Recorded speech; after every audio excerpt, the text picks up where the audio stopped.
নমস্কার। টার্গেট সাফল্যের ট্রান্সলেশন প্রোগ্রামে আজকে ট্রান্সলেশনটি আপনারা সবাই জানেন, যারা রবীন্দ্রনাথের লোকহিত পড়েছেন। লোকহিতের একটি অনুচ্ছেদকে আজ ট্রান্সলেট করা হবে। লোকহিত বাংলায় বিশেষ করে অত্যন্ত জনপ্রিয় একটি নিবন্ধ। তো আপনার ট্রান্সলেশনটা দেখুন, এনজয় করুন এবং প্রোগ্রাম ভালো লাগলে অবশ্যই চ্যানেল সাবস্ক্রাইব করবেন। প্রথমে পুরো অনুচ্ছেদটা একবার বলে নেওয়া যাক। আমাদের দেশে লোকসাধারণ এখনো নিজেকে লোক বলিয়া জানে না, সেই জন্য জানান দিতেও পারে না। আমরা তাহাদিগকে ইংরেজি বই পড়িয়া জানিব এবং অনুগ্রহ করিয়া জানিব। সে জানায় তাহারা কোনো জোর পায় না, ফলও পায় না। তাহাদের নিজের অভাব ও বেদনা তাহাদের নিজের কাছে বিচ্ছিন্ন ও ব্যক্তিগত। তাহাদের একলার দুঃখ যে একটি বিরাট দুঃখের অন্তর্গত, এইটি জানিতে পারিলে তবে তাহাদের দুঃখ সমস্ত সমাজের পক্ষে একটি সমস্যা হইয়া দাঁড়াইত। তখন সমাজ দয়া করিয়া নহে, নিজের গরজে সেই সমস্যার মীমাংসায় লাগিয়া যাইত। পরের ভাবনা ভাবা তখনই সত্য হয়, পর যখন আমাদিগকে ভাবাইয়া তোলে। অনুগ্রহ করিয়া ভাবিতে গেলে কথায় কথায় অন্যমনস্ক হইতে হয় এবং ভাবনাটা নিজের দিকেই বেশি করিয়া ঝোঁকে। প্রথম সেন্টেন্সটি দেখে নেওয়া যাক। প্রথম বাক্যটিতে আছে, আমাদের দেশে লোকসাধারণ এখনো নিজেকে লোক বলিয়া জানে না। এটা লোকহিত থেকে নেওয়া, তো বাক্যগুলো যথেষ্ট কঠিন। লোকসাধারণ, তো লোকসাধারণ এখানে ইন্ডিভিজুয়ালস করা হবে, ইন্ডিভিজুয়ালস। তো দেখে নেওয়া যাক পুরো সেন্টেন্সটা। পুরো সেন্টেন্সটি একদম প্রেজেন্ট ইনডিফিনিট সিম্পল প্রেজেন্ট টেন্সে হবে। তো সেন্টেন্সটা হবে, individuals in our nation still do not regard themselves as peoples. প্রথম ক্ষেত্রে লোকসাধারণকে ইন্ডিভিজুয়ালস এবং দ্বিতীয় লোকসাধারণকে পিপলস করা হলো। পরের সেন্টেন্সটি, সেই জন্য জানান দিতেও পারে না। That's why they can't even enunciate. That's why they can't even enunciate. এখানে enunciate কথাটার অর্থ কি? enunciate মানে হচ্ছে বিবৃতি দেওয়া বা জানানো। জানানোর ক্ষেত্রে এখানে enunciate ইউজ করা হয়েছে। চলে আসে 3 নম্বর সেন্টেন্সে। আমরা তাহাদিগকে ইংরেজি বই পড়িয়া জানিব এবং অনুগ্রহ করিয়া জানিব। তো প্রথম পার্টটা আগে করি, আমরা তাহাদিগকে ইংরেজি বই পড়িয়া জানিব। সিম্পলি করে দেওয়া যাক, এটা ফিউচার ইনডিফিনিট টেন্সে করব আমরা। We shall know them by studying English books. পরের পার্টটা আছে, এবং অনুগ্রহ করিয়া জানিব। And we shall know with favour. Favour এখানে অনুগ্রহের সাথে ইংলিশ উইথ ফেভার ব্যবহার করা হয়েছে। তো পুরো সেন্টেন্সটা আমরা একবার ইংলিশে বলে নিই। We shall know them by studying English books and we shall know with favour. চলে আসে পরের সেন্টেন্সে। সে জানায় তাহারা কোনো জোর পায় না, ফলও পায় না। সে জানায় মানে হচ্ছে সেই জ্ঞানে, যেটা জানা হলো। তো এই জোরের ক্ষেত্রে এটা স্ট্রেংথ নয়, বা ভেম নয়, বা ভিগার নয়, মানসিক জোর। এই ক্ষেত্রে এটাকে সাপোর্ট আমরা ব্যবহার করতে পারি। তো পুরো সেন্টেন্সটা দেখে নেওয়া যাক। They do not get any support from it, nor do they get results. সে জানায় তাহারা কোনো জোর পায় না, they do not get any support from it, and পরেরটা ফলো পায় না, not do they get results. তাহাদের নিজের অভাব ও বেদনা তাহাদের কাছে বিচ্ছিন্ন ও ব্যক্তিগত।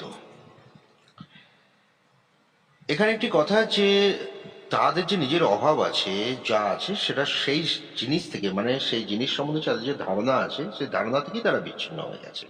এখানে বিচ্ছিন্ন হওয়ার ইংলিশটি ব্যবহার করব এলিয়েনেট। তো সেন্টেন্সটি হবে, they become alienated from their dearth. Dearth মানে অভাব, ডার্থ অ্যান্ড ডিস্ট্রেস বেদনা, and those seem personal to them. পুরো সেন্টেন্সটা দেখে নেওয়া যাক। They become alienated from their dearth and distress and those same personal to them. তাহাদের একলার দুঃখ যে একটি বিরাট দুঃখের অন্তর্গত এটি জানিতে পারিলে তবে তাহাদের দুঃখ সমস্ত সমাজের পক্ষে একটি সমস্যা হইয়া দাঁড়াইত। এখানে দুটো সেন্টেন্স আছে, সেন্টেন্সটা একটু ক্রিটিক্যাল। আমরা যে দ্বিতীয় অংশটি আছে, মানে তবে তাহাদের দুঃখ সমস্ত সমাজের পক্ষে একটি সমস্যা হইয়া দাঁড়াইতো, এই সেন্টেন্সটিকে আমরা আগে করব, করার পরে প্রথম পার্টটিকে পরে রাখবো। তো এখানে দুঃখের ইংলিশ হিসেবে ডিস্ট্রেস দেওয়া যেতে পারে, সরো দেওয়া যেতে পারে, কিন্তু এটা হতাশাময় একটি বিষয়, যে কারণে ডেসপন্ডেন্সি ব্যবহার করা হবে। তো পুরো সেন্টেন্সটা হবে, there despondency would have grabbed attention of the entire society. Grab attention, এই গ্র্যাব অ্যাটেনশন মানে হচ্ছে কোনো কিছুর একটি মানে সমাজের দৃষ্টি আকর্ষণ করা, ঠিক আছে? এখানে সমস্যা হয়ে দাঁড়াতে মানে সমাজের দৃষ্টি আকর্ষণ করছে। পরের পার্টটা আছে, তাহাদের একলার দুঃখ যে একটি বিরাট দুঃখের অন্তর্গত এটি জানিতে পারিলে if they realized that their individual pain was merely a part of larger problem। উপলব্ধি করা, আমরা এখানে রিয়েলাইজ ব্যবহার করছি। এই যে সেন্টেন্সটি এটি পাস্ট টেন্সে করা হয়েছে, কারণ এর যে বাংলাটা যদি দেখে নেওয়া যায়, যদি হইতো, এটা হয়নি, যদি হতো, যদি এরকম থাকে সেন্টেন্সটা, যদি এটা হতো তবে এটা হইবে, তবে সেক্ষেত্রে আমরা সবসময় উড হ্যাভ ব্যবহার করব। এখানে দেখা যাক প্রথম সেন্টেন্সটি, তবে তাহাদের দুঃখ সমস্ত সমাজের পক্ষে একটি সমস্যা হইয়া দাঁড়ায়নি, এটা সম্ভাবনাময় ক্ষেত্রে আমরা উড হ্যাভকে ব্যবহার করে থাকি। পরবর্তী সেন্টেন্সটি, তখন সমাজ দয়া করিয়া নহে নিজের গরজে সেই সমস্যার মীমাংসায় লাগিয়া যাইত। তখনের ক্ষেত্রে এখানে ব্যবহার করা হবে অ্যাট দ্যাট পয়েন্ট। সমস্যা সমাধানের ক্ষেত্রে ট্যাকল। তো পুরো সেন্টেন্সটা দেখে নেওয়া যাক। At that point the society would get interested in tackling that issue on its own, not by sympathy. Main verb এখানে গেট ইন্টারেস্টেড হয়ে গেল, আর এখানে ট্যাকেলকে জিরান্ডিয়াল ফরম্যাটে আইএনজি করে দেওয়া হলো, মানে ট্যাকলিং করে দেওয়া হলো। পরের সেন্টেন্সটা দেখে নেওয়া যাক। পরের ভাবনা ভাবা তখনই সত্য হয়, পর যখন আমাদিগকে ভাবাইয়া তোলে। তো এখানে ভাবনার ইংলিশ হবে কজিটেশন। থট ব্যবহার করা যেতে পারে, কিন্তু কজিটেশন এক্সাক্ট ভাব অনুসারে। তো আমরা সেন্টেন্সটা দেখে নিই। when cogitation of other people gets satisfactory significance to us, মানে তাৎপর্যমূলক হয়ে ওঠে। এখানে বলা হয়েছে না তখনই সত্য হয়, এটা মানে তাৎপর্যমূলক হয়ে যাচ্ছে। those compel us to think, compel মানে হচ্ছে বাধ্য করা। এখানে সেন্টেন্সটা যাই হবে, বারবার বই ট্রান্সলেশন ভাবের উপরে হয়, ওয়ার্ড বাই ওয়ার্ড ট্রান্সলেশন কখনো হয় না। when cogitation of other people gets satisfactory significance to us, those compel us to think। পরের সেন্টেন্সটি আছে, অনুগ্রহ করিয়া ভাবিতে গেলে কথায় কথায় অন্যমনস্ক হতে হয়। অন্যমনস্কর ইংলিশ ইনঅ্যাটেন্টিভ। অনুগ্রহ এক্ষেত্রে গ্রেস ব্যবহার হবে। তো আমরা সেন্টেন্সটা করব, you have to be inattentive if you start to think with grace.